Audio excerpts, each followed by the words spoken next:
Vamos a abrir la Biblia. La Biblia es la palabra de Dios. El centro de toda reunión es Jesús y su palabra. Estamos aquí por Él. Él es la razón. Y vamos a abrir la Biblia en el último libro del Antiguo Testamento, del Antiguo Pacto, Malaquías. El último libro del Antiguo Testamento, el libro de Malaquías. Malaquías capítulo 4, versículos 5 y 6. Malaquías 4, 5 y 6. Dice la palabra del Señor: He aquí yo os envío al profeta Elías antes que venga el día de Jehová. ¿Cómo es ese día? Grande y terrible. Será grande para los que estemos preparados para la segunda venida. Y será terrible para todos los papás y las mamás que vean cómo su hijo se quedó y no se fue. Grande para la iglesia preparada y terrible para los que pensaban que estaban preparados, pero no era así. He aquí envío al profeta Elías antes de que venga el día grande y terrible. Él hará volver el corazón de los padres hacia los hijos y el corazón de los hijos hacia los padres. No sea, esto lo dice Dios, no sea que yo venga y hiera la tierra con maldición. Este libro de Malaquías se escribió 430 años antes de que Jesús apareciera en escena. Pero dice aquí: yo envío al profeta Elías. Y Elías no estaba vivo. Elías vivió 900 años antes de esta palabra profética. ¿Por qué el profeta menor Malaquías dice: he aquí yo envío al profeta Elías? Aquí se necesitan exégetas bíblicos que se pregunten por qué está metido Elías 900 años después de que él murió. Porque nosotros los cristianos no creemos en la reencarnación, ¿sí o no? Nosotros no creemos en la reencarnación. ¿A qué se refería Dios a través del profeta? Se refería a la unción que había en Elías. Y si usted se acuerda la historia de la vida de Elías, se va a dar cuenta que su último momento en la tierra es cuando tiene a su hijo espiritual Eliseo, y Eliseo le dice: tírame la capa, pero tírame la capa. ¿Y qué tipificaba la capa? La capa tipificaba una unción dada por Dios. Elías tuvo la unción de entregar el manto de unción, de autoridad a la generación siguiente. Y te estoy diciendo que el papá y la mamá que no tengan la unción para llevar a sus hijos al cumplimiento del propósito de Dios, de nada les va a servir haber estado trabajando toda la vida en esta iglesia. De nada les va a servir ser maestros de niños, o ser líderes de mujeres, o ser líderes de jóvenes, o dar el mejor diezmo, si tú no tienes la unción de pasar el manto de la presencia, de la unción, de la autoridad de Dios, del propósito de Dios a los hijos que Dios te dé. A eso se refería. Y tengo que devolverme a Génesis 1 y 2, porque este es el final del Antiguo Testamento. Pero este final del Antiguo Testamento tiene que ver con el principio del Antiguo Testamento. En Génesis 1 y 2 se habla de la creación y se habla de la primera institución humana formada por Dios, que fue la familia. Diga, familia. No, más duro, familia. Ahí en Génesis 1 y 2, el Señor dice, por tanto, el hombre, hagamos al hombre. Y luego le dice a Adán, Adán, tú no puedes estar solo, no es bueno que el hombre esté solo, le haré ayuda idónea. Por tanto, el hombre dejará a su papá, a su mamá. Eso quiere decir que la suegra no debe vivir con la nueva familia, porque el hombre dejará a su papá y su mamá. Y no es una opción. Es que tú no debes vivir ni con tu papá, ni con tu mamá, ni con tu suegra, ni con tu suegro. Dejará padre y madre, se unirá a su mujer. Dejar, unirse. Y serán una sola carne. Eso solo Dios lo puede hacer. Yo tengo 40 años viviendo con el mismo hombre nicaragüense. Hermoso hombre. Nunca me ha dicho no me joda. Nunca me ha tirado la puerta. Nunca me ha dejado hablando sola por el teléfono. Es un hombre que se deja hablar y no es machista. No cree que todo lo sabe y no cree que porque él tiene el dinero tiene el derecho a avasallarme. Él no cree que yo soy un pedazo de cosa que la pone aquí, la quita de aquí, la pone allá y usted se calla. No, él no es eso. Ser una sola carne es el producto de una intimidad con Dios.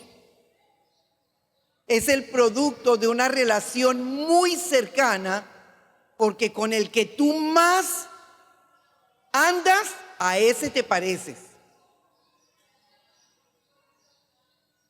Pero aquí en Génesis 1 y 2 vemos algo, y es que había una sola voz en el huerto del Edén, la voz del Padre. Y una familia donde hay más de una, dos, tres voces, todo el mundo manda, todo el mundo decide, es una familia equivocada. En el huerto del Edén había una sola voz, la voz del Padre. Adán y Eva obedecían la única voz que había en el huerto. Había un solo plan, había un solo gobierno, y dice la Biblia que mientras ellos escucharon una única voz, fueron felices. Gobernaron, sojuzgaron, señorearon. Cuando apareció la segunda voz, todo se dañó. Cuando Adán y Eva obedecieron la segunda voz, todo se dañó. Cuando la segunda voz aparece, Adán y Eva pecan, desobedecen, rechazan voluntariamente el plan de Dios y entran en algo que se llama condenación. Y la condenación no es solamente ir al infierno. De hecho, la condenación no es solamente pecar. La palabra condenación significa separados del Padre, en su más importante significado etimológico. O sea que toda la gente que está separada del Padre está bajo condenación. Y por estar separados del Padre es que viene el pecado, por estar separados del Padre es que viene el dolor. Y cuando vemos la sociedad y vemos tanto adicto y vemos tanto habitante de calle y vemos tanto divorcio y vemos tanto homosexualismo y vemos tanto aborto, entonces decimos, ese es el producto de la condenación, de estar separado de un padre. Cuando vemos a un niño haciendo cosas feas, decimos, ¿a dónde estará el papá de este niño? ¿Quién será el papá de este niño? Yo en mi ejercicio de psicología he escuchado a muchas personas que me dicen, doctora, Si yo hubiera tenido un padre, no hubiera sufrido tanto en la vida.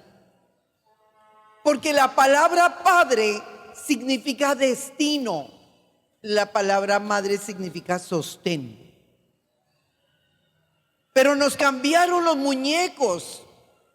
Y los romanos y los griegos nos trajeron una frase muy equívoca: madre no hay sino una. ¿Y por qué no decimos padre no hay sino uno? Porque poco a poco nos metieron lo greco-romano en la cabeza. Pero a Dios se le dice padre, no se le dice madre. Y no soy feminista ni soy machista. La ausencia del Padre del cielo se llama condenación. Adán y Eva pecaron. Adán y Eva desobedecieron y entraron en condenación. Eso es como en una sala donde juzgan a alguien, se le dice: está condenado a 10 años de cárcel. Le están diciendo: está separado de su familia, está separado de sus hijos, está separado de la sociedad. Pues la palabra condenación es separados del Padre. Separados del Padre, jamás podemos tener un hogar de gozo, de paz y de amor. Separados del Padre, no podemos levantar una generación poderosa. Separados del Padre, no podemos tener una estructura familiar sólida que sostenga todo lo que hacemos. Porque hay gente que se desbarata y dice: yo le voy a dar a mis hijos todo lo que a mí no me dieron, y a mis hijos no me los van a humillar como a mí me humillaron, y mis hijos sí van a tener una casa como la que yo no tuve. Pero sigue separado del Padre. Así que aunque te esfuerces, tus hijos van a sufrir eso o más que tú, hasta que te encuentres con el Padre realmente. Y me impacta lo que dice la palabra. La palabra está llena de palabras proféticas. Dice la Biblia: en ti serán benditas todas las familias de la tierra. Dice la palabra: tus hijos poseerán las puertas de tus enemigos. Tu generación será poderosa en la tierra. Tus hijos, y todo el tiempo nos está diciendo que si nosotros estamos en conexión con el Padre, nuestros hijos serán bendecidos. Pero la pregunta del millón es: ¿realmente estamos conectados con el Padre? ¿O tenemos una religión? Porque tú puedes estar sentado ahí y estar desconectado del Padre.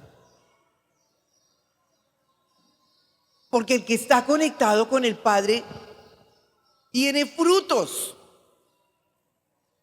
El que está conectado con el Padre no habla como un huérfano con síndrome de orfandad. Es que me ha tocado sola. Es que usted, pastora, no sabe lo que yo he sufrido. Y es que cada cosa que yo compro es con un esfuerzo inmenso. Y yo digo: no, ella no tiene al Padre. Si tuviera al Padre, nunca diría: estoy sola.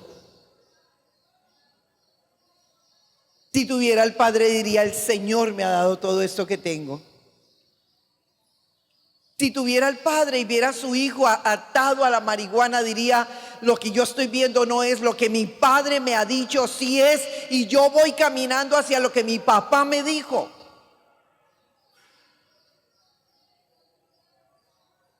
Tener un padre en la vida real es muy lindo. Yo lo tengo.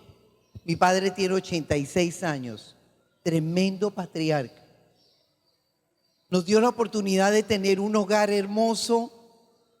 Estuvo casado con mi madre 65 años. Mami partió hace 3 años. Y nosotros, los 9 hijos, podemos decir: viví en un hogar de bendición. Y tú puedes estar pensando: pues le tocó muy chévere a usted, porque lo mío no fue así. De pronto tú dices: yo ni siquiera sé quién es mi padre. De pronto tú dices: a mí me engañaron y me dijeron que él era mi padre, pero él no es mi padre, es otro. Y estamos en este culto diciéndole a Dios: Dios, ¿cómo vas a sanar mi familia? Mi familia está herida. Mis hijos están heridos. Yo estoy herido. Y necesitamos volver a Génesis. Porque el secreto está en volver a Génesis 1 a través de Jesús. Génesis 1 y 2 dice que Dios nos hizo uno a su imagen y semejanza. En Efesios 1 dice que nos hizo para la alabanza de la gloria de su gracia. En Génesis 2 dice que nos hizo para sojuzgar, señorear y gobernar. Y estamos todo el tiempo quejándonos, hasta la forma como entramos a orar. Y entramos: Señor, te pido que me ayudes, Señor, es que ya no puedo más. Y yo digo: pero si tú tienes un Padre tan espectacular, tú no necesitas hacer todo eso. Tú tienes que entrar confiadamente y decir: papá, tú me diste estos hijos y tú me vas a ayudar. No sé qué va a pasar, pero veo tu dedo puesto en el calendario. Decisiones tuyas tomadas a favor de mis hijos. Yo no entro al trono de Dios adolorida, porque eso es como que me inviten a conocer, qué sé yo, al rey de España. Yo no puedo llegar allá adolorida y por favor, dame algo. No, yo digo: wow, estoy invitada, qué sé yo, me he visto linda, tengo la mejor actitud y digo: soy privilegiada de estar aquí en esta reunión. Tú y yo, dice la Biblia, tenemos acceso directo al trono del Padre a través de Jesús. Y podemos alcanzar misericordia, oportuno socorro para nuestra casa. Pero volvamos al versículo. Volvamos al versículo. Yo os envío al profeta Elías. Yo les doy para este 2022 la unción que habitaba en Elías, que era poner el manto de gloria sobre su generación venidera, sobre la generación de relevo, sobre sus hijos, sobre sus nietos, sobre sus bisnietos. Yo les doy esa unción. Ajusten su manto. Miren si el manto que tienen es el correcto. Porque hay familias evangélicas que tienen manto de juicio, manto de condenación, y ven a la niña con la minifalda y: si le viste la minifalda, es que esa es una hija del diablo. Es que, y si le viste el tatuaje, ese es un demonio. Y oye, los evangélicos se dan el derecho de juzgar a todo el mundo. Y se les olvidó Romanos 2. Se dan el derecho de ponerle el juicio a todo el mundo. Y lo que menos tenemos es la unción que tenía el profeta Elías. Elías tuvo la unción de colocar la presencia de Dios en Eliseo de una manera doble, cuádruple. O sea, yo estoy pensando que mis hijos van a hacer mejores cosas que las que yo he hecho. Pero yo tengo que devolverme a mirar qué es lo que estoy haciendo para que eso suceda. Yo envío al profeta Elías antes de que venga el día grande y terrible. Y miren lo que dice: Él hará volver el corazón de los padres hacia los hijos, y luego el corazón de los hijos hacia los padres. A veces estamos convencidos de que nuestro corazón se ha vuelto al corazón de nuestros hijos. Estamos convencidos de que entendemos nuestros hijos y de que hemos hecho lo máximo. Hasta se lo refregamos y le decimos: no me pongo un par de zapatos por darte uno a ti y así me pagas. Y le echas en cara todo lo que le das y te crees el mejor papá del mundo. Pero no, la Biblia no está hablando de esas actitudes. La Biblia dice, Jehová hará volver el corazón de los padres hacia los hijos. Y de eso vamos a hablar hoy, porque este es el mejor tiempo, la mejor temporada para ver a Dios obrando en nuestra familia. Dile a la persona que está a tu lado, este es el mejor tiempo para ver a Dios en tu familia. Este es el mejor tiempo, créelo. Pero también es el mejor tiempo de que tú mires si de verdad tú estás vuelto a Dios. Porque dice, Jehová hará volver el corazón de los padres hacia los hijos. Esto es una unción. O sea, en tus fuerzas tú no vas a poder cambiar a tu hijo. Con tu religión no vas a poder cambiar a tu hijo. Con tus gritos no lo vas a cambiar. Con decirle que lo vas a echar de la casa no lo vas a cambiar. Con echarle en cara lo que le das no lo vas a cambiar. Con recordarle su pasado no lo vas a cambiar. O bueno, sí lo vas a cambiar para peor. Jehová hará volver. Ahí hay una unción, y la unción es la habilidad, es el poder especial dado por Dios a un hombre, a una mujer, para actuar en el momento indicado, para actuar en el momento específico de la historia de nuestros hijos y poder traer, escúcheme, el sueño de Dios y poder traer el pensamiento de Dios.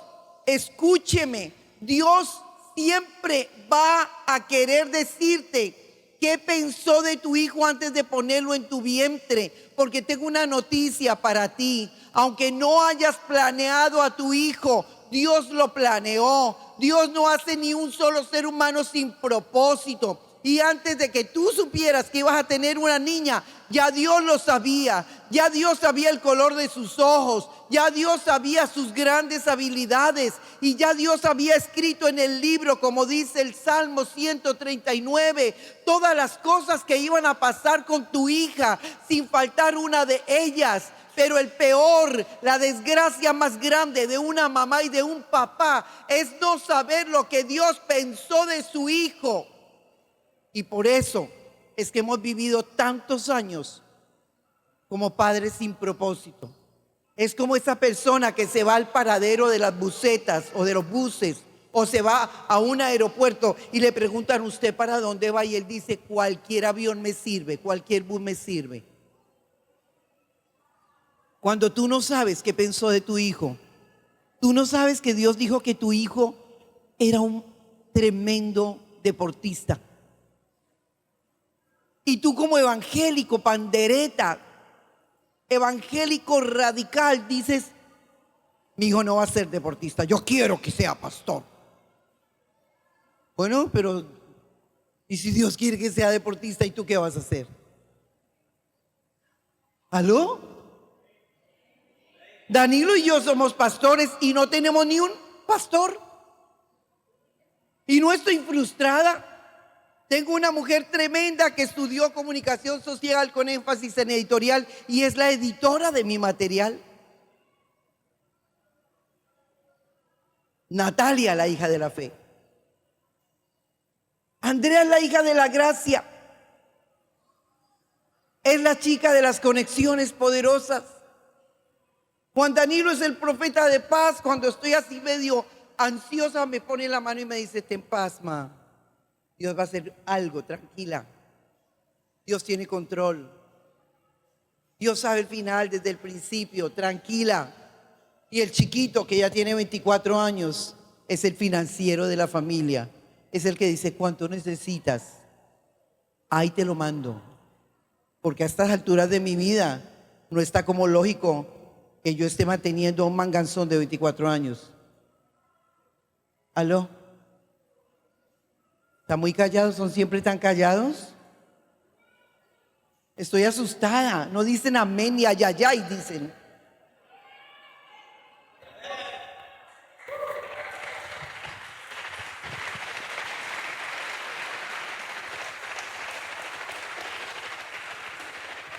No hay una desgracia más grande que ser papá y no preguntarle a Dios, ¿por qué me diste este hijo? ¿Cómo se llama en tu presencia? Cuando pensaste en ponerlo aquí, ¿qué estabas pensando de mi hijo? Dios está desesperado por decirte esos secretos, pero la gente que no intima con Dios, Dios no le cuenta sus secretos. Es a los íntimos a los que Él le revela sus más tremendos caminos. Entonces, necesitamos esa unción para traer el sueño, el pensamiento, el propósito, el destino que Dios tiene para cada momento, para cada lugar de nuestros hijos, hasta hacerlo tangible, hasta hacer visible ese sueño de Dios para nuestros hijos. Y necesitamos esa unción que reposaba en Elías, que reposaba en Jesús, el Hijo de Dios. Es una unción que trae resurrección, es una unción que muestra el amor de Dios, es una unción que trae perdón, es una unción que nos enseña a hablar y a actuar con nuestros hijos, es una unción que nos enseña a tener conexiones profundas con Él, como Jesús la tuvo con los discípulos. Necesitamos la unción que habitaba en Jesús. Mira, nunca esperes restaurar a tu hijo si no tienes la unción de Jesús. Nunca esperes restaurar a tu hijo obligándolo a venir a la iglesia. A los hijos no se obligan a venir a la iglesia, porque es que el venir a la iglesia es el producto del amor. Y cuando no hay amor y me obligan, miren lo que dicen los sociólogos cristianos más importantes del mundo. Los sociólogos cristianos dicen: el ambiente más propicio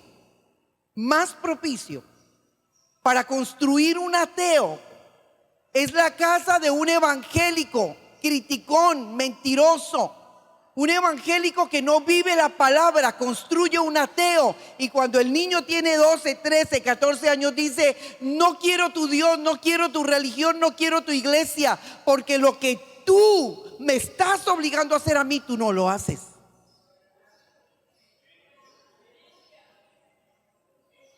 No hay nada que desbarate más a un hijo que un evangélico que no vive la vida cristiana genuinamente.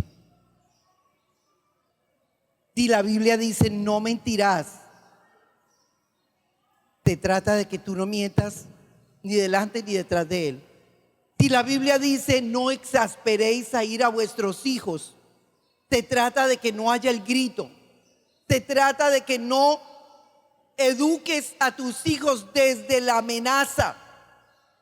Y es que si no haces, no te doy. Y es que si no vas a la iglesia, no te hago. Y es que si no, y es que uno no puede educar a los hijos desde la amenaza. ¿Usted vio a Jesús en algún momento edificar a los 12 en esos 3 años y medio mediante la amenaza? No.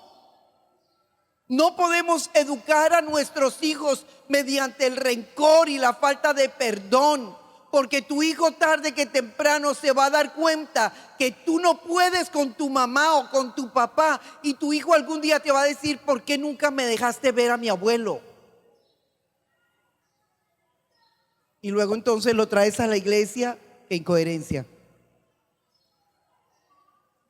¡Qué falta de respeto con nuestras generaciones!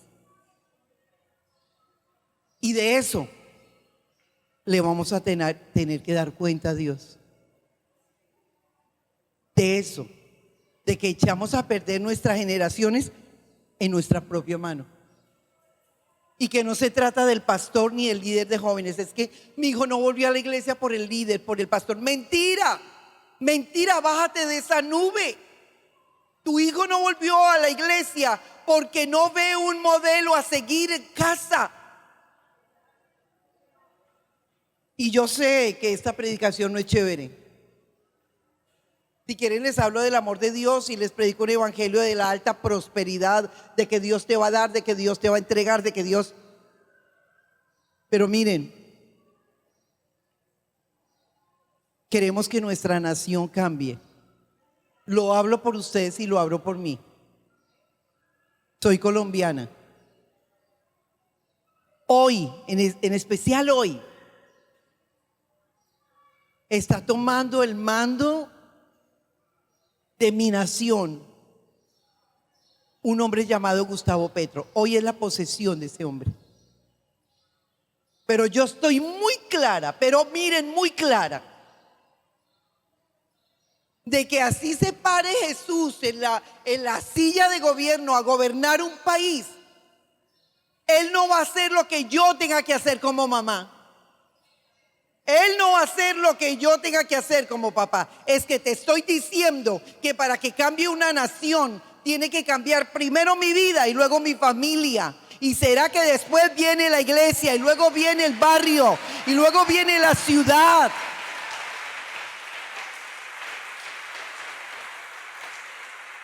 Si tú no cambias, no cambiará tu familia. Si no cambia tu familia, no cambia el vecindario. Si no cambia el vecindario, no cambia la ciudad. Tú eres mujer nación, hombre nación. Despierta.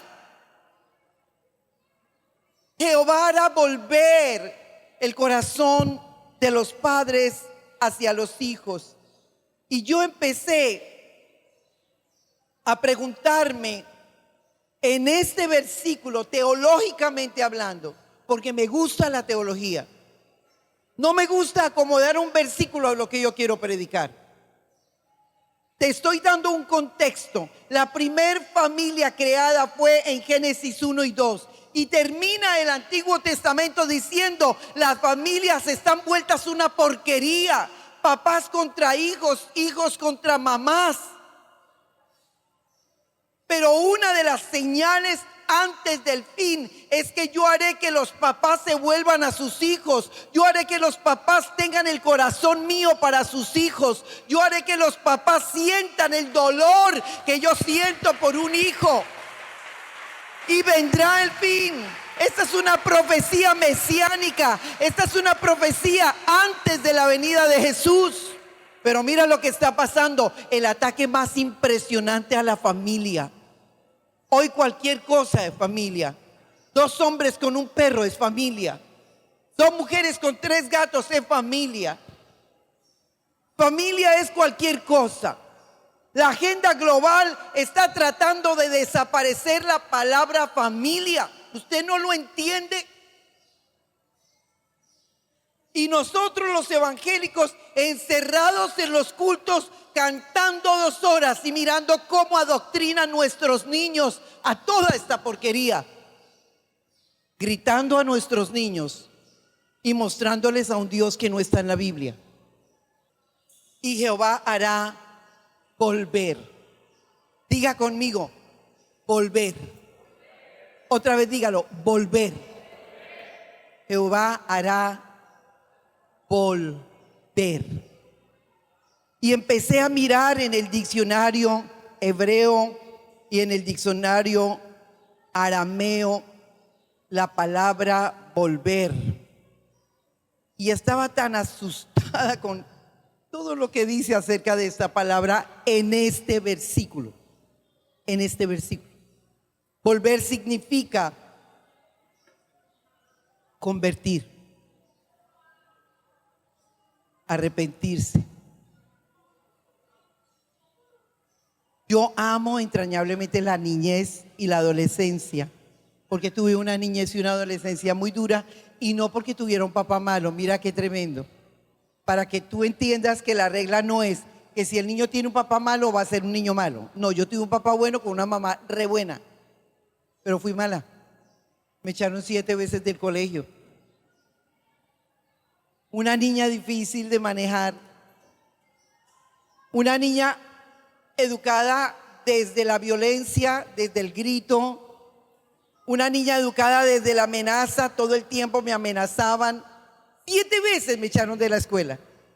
7. A la edad de 15 años yo era una pelota de rechazo.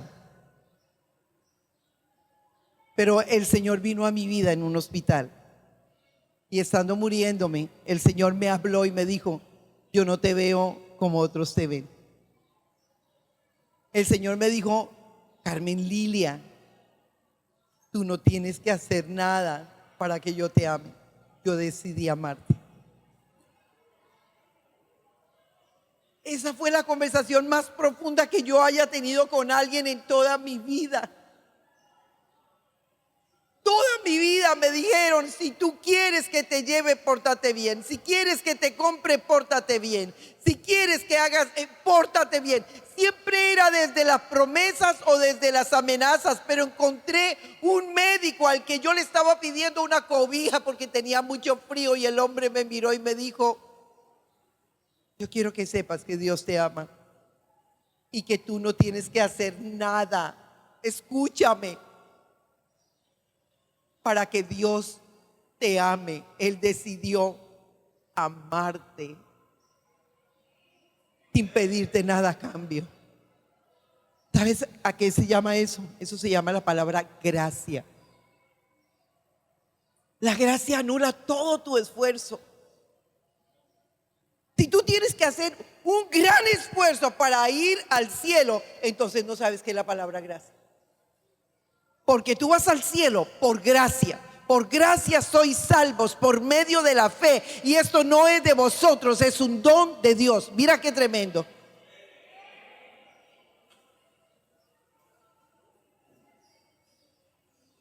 Volver. Yo recuerdo que cuando me volví, Él se volvió a mí, yo me volví a Él. Yo era emocionada para ir a la iglesia. Y yo decía: falta una hora, ya casi voy a ir a mi iglesia. Yo estaba tan feliz. Y cuando yo llegaba a la iglesia, yo buscaba la oficina de mi pastor, que era un viejito. Y mi pastor me decía: Carmen Lilia, buenas tardes. Y yo le decía: pastor, póngame a hacer lo que sea. Ah, bueno, lávame los baños. Listo, pastor, gracias. No, ahora si te digo lava los baños de la iglesia, te ofendes.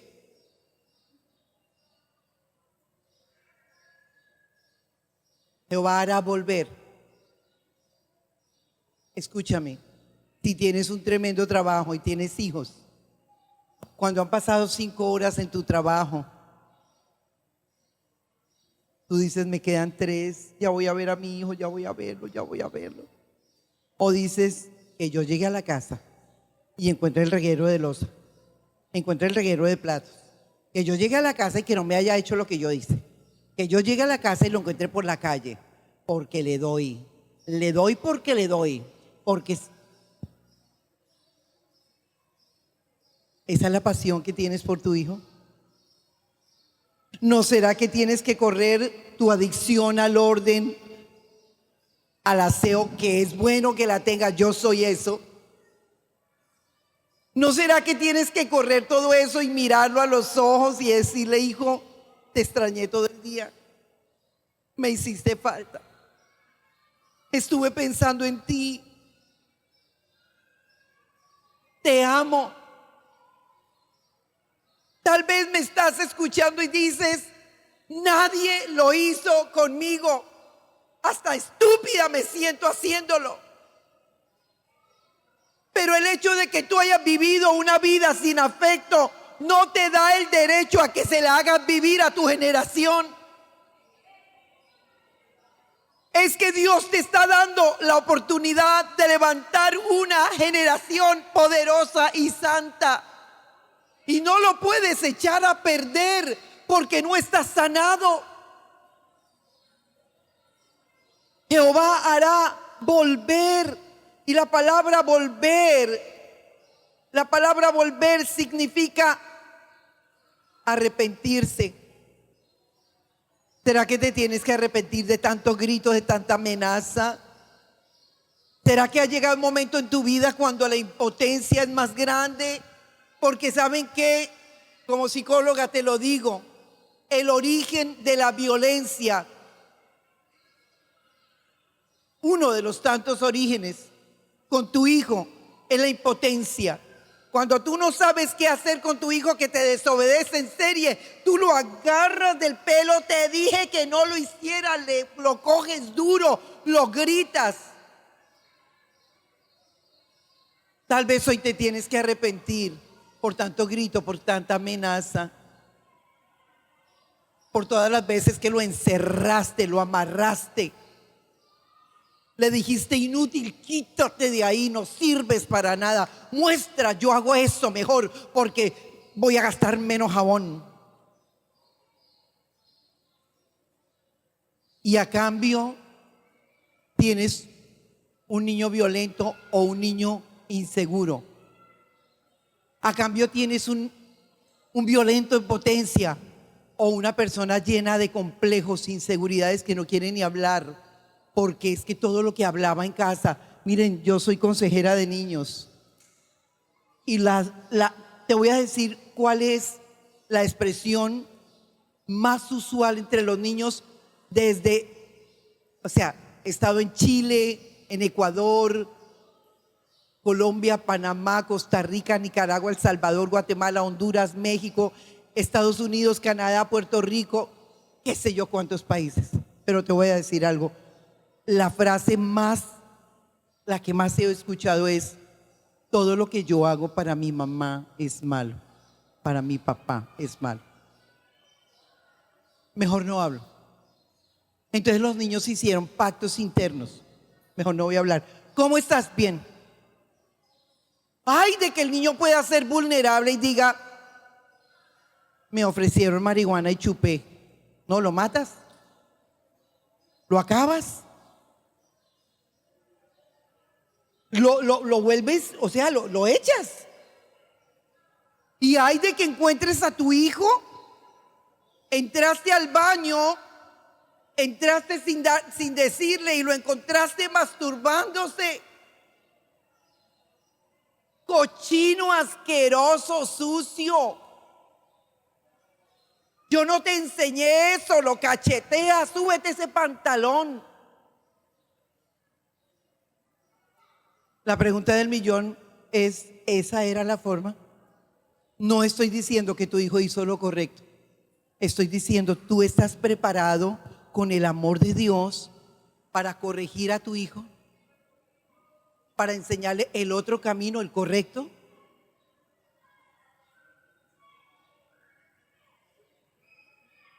¿Será que si tu hijo tiene una tentación impresionante, en la primera persona que piensa para abrir su corazón eres tú?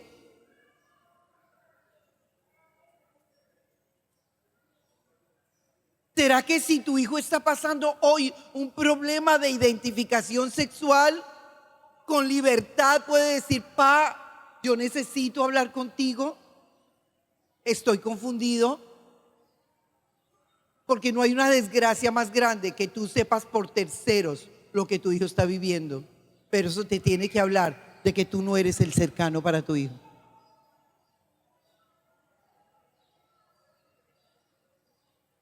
Y yo sé que hay mucho silencio, porque somos muy pocos los que hablamos estos temas en los púlpitos. Por eso es que vamos a tener un seminario de educación cristiana para papás, para pastores, para maestros de colegio, de escuela, de fundación, aquí en Nicaragua. Ustedes son los privilegiados. Vamos a venir 23 y 24 de septiembre. Tienes un mes y medio para prepararte. Vas para Managua y vas a aprender.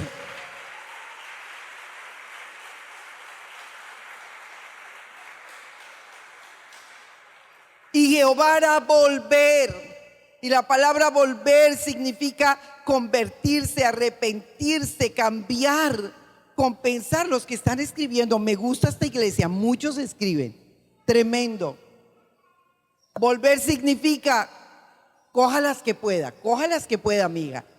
Convertirse, arrepentirse, cambiar, compensar, conducir, confrontar, corresponder, devolver, enderezar, levantar, llamar, recapacitar, recobrar, recompensar, recuperar, reflexionar, regresar, resarcir, rescatar, restablecer, responder, restaurar, restituir, hacer de nuevo, mudar, traer de vuelta, regresar, tomar, virar, retornar, mudar. Pero la que más me gusta es resucitar.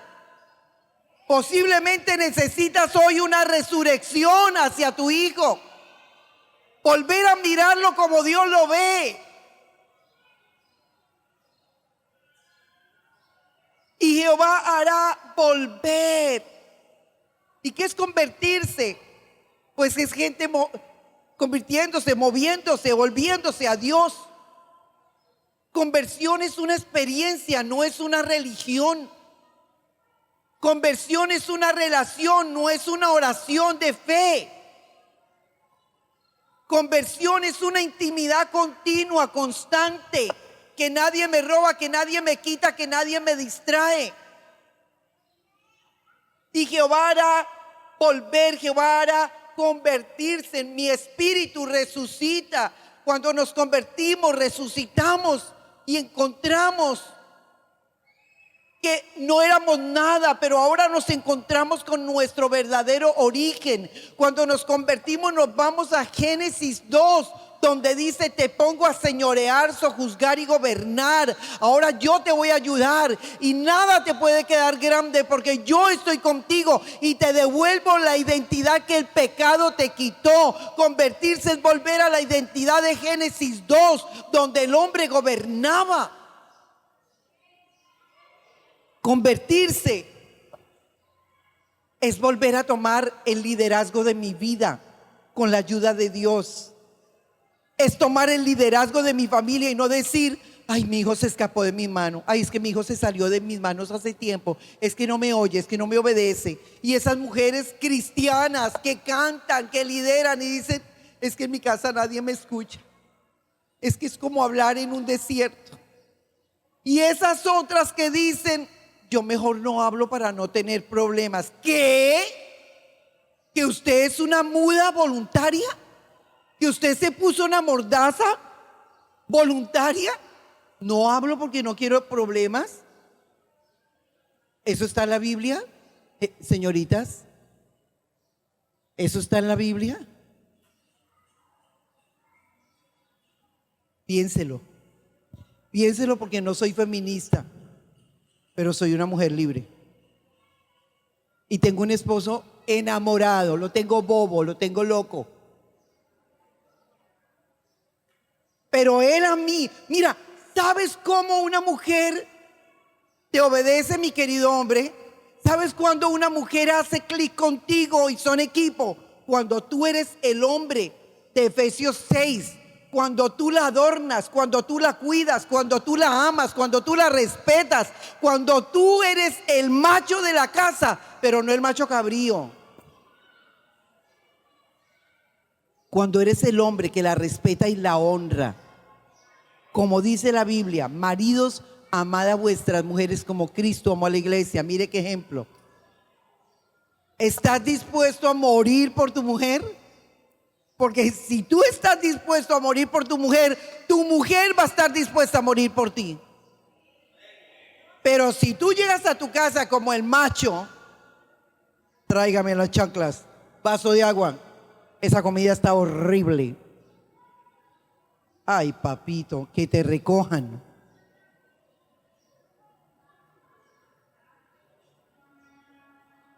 Y estas pobres mujeres que construyeron maridos inútiles, todo tú se lo haces, hasta le pones las medias y los zapatos, pues es tu construcción. Ese señor es lo que tú hiciste. Por eso, si estás a punto de casarte, mi querida nena, piensa qué vas a hacer. Tú me honras, yo te honro. Honramos los dos al Señor.